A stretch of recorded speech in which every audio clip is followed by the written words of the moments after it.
In the ancient land of Israel, a formidable giant named Goliath loomed over the battlefield, clad in armor that shimmered in the sunlight.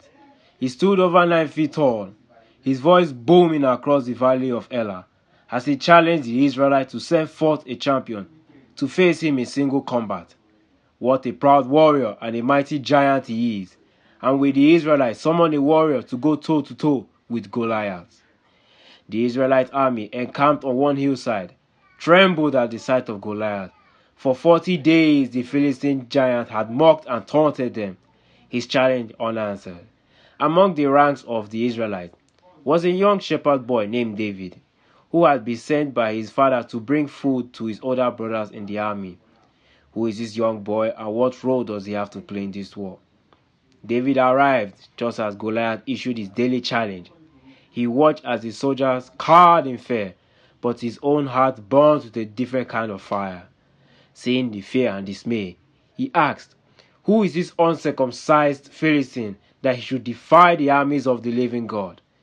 His boldness was quite amusing for a young boy to have. Words of David's boldness reached King Saul, who summoned the young shepherd to his tent. David declared, "Your servant has killed both lion and bear. This uncircumcised Philistine shall be like one of them, seeing he has defied the armies of the living God."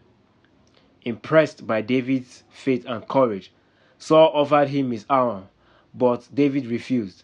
Instead, he gathered 5 smooth stones from the brook and placed them in his shepherd's bag. Armed with only his sling and his unwavering trust in God, David descended into the valley to face Goliath.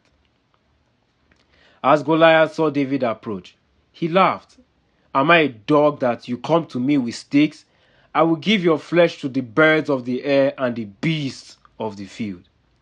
Not discouraged, David replied, "You come against me with sword, spear, and javelin, but I come against you in the name of the Lord Almighty, the God of the armies of Israel, whom you have defied. This day the Lord will deliver you into my hands," said David. With that, David swiftly slung one of his stones at Goliath's forehead. The giant staggered and fell face down on the ground. David ran to him, took Goliath's own sword, and cut his head. The Philistines witnessed the fall of their champion, fled in terror. The Israelites pursued them, victorious on the battlefield that day. David's courage and faith became legendary throughout Israel. He had faced and defeated the invincible giant, not with weapons of war, but with the power of God and a heart full of faith. His story would be told for generations as a testament to the strength that comes from trusting in the Almighty, even in the face of overwhelming odds.